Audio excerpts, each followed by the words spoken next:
ივანიშვილმა კრედიტ სუის სააპელაციო დავა მოუგო, თუმცა სავარაუდოდ ამერიკული სანქციების გამო კუთვნილ მილიონებს ვერ გამოიყენებს. შვეიცარიული ბანკის საჩივარი არ დაკმაყოფილდა, რაც იმას ნიშნავს, რომ ბანკმა ივანიშვილს 607 მილიონი უნდა გადაუხადოს. ივანიშვილის ადვოკატი წერდა, რომ მისი დაცვის ქვეშ მყოფმა მილიონები Deep State-ის გავლენით დაკარგა და მისი დევნის პროცესში Deep State-მა შვეიცარიული საბანკო სისტემის პრესტიჟით ჩამოანგრია. თეიმურაზ წიკვაძემ ცოტა ხნის წინ უცვლელი ნარატივებით მორიგი წერილი გამოაქვეყნა და არ გამორიცხა, რომ ივანიშვილი ბრიტანეთმაც დაასანქციოს.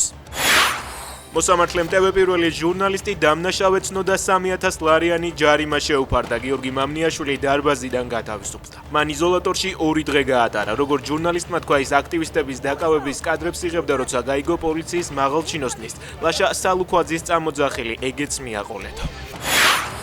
ხანძარი წალკა თბილისის გზაზე სოფელ ახალ სოფელთან კადრებს სოციალურ ქსელში მოქალაქეები ავრცელებენ. საქართველოს მასშტაბი დღეს ხანძრის რამდენიმე კერა იყო. ცეცხლი ტყის საფარს გაუჩნდა. საზღვრები არ შეიძლება შეიცვალოს ძალით. ომის დამნაშავეები ვერ გაექცევიან სამართლიანობას. აგრესორმა სრულად უნდა გადაიხადოს მის მიერ დაწყებული ომისთვის. ასე მიმართა უკრაინის პრეზიდენტმა სტოკჰოლმში მიმდინარე ყირიმის საერთაშორისო პლატფორმის საპარლამენტო სამიტის მონაწილეებს. ზელენსკის მთავარი მოთხოვნა იყო, რომ პარტნიორებმა რუსეთზე ზეწოლა გააგრძელონ.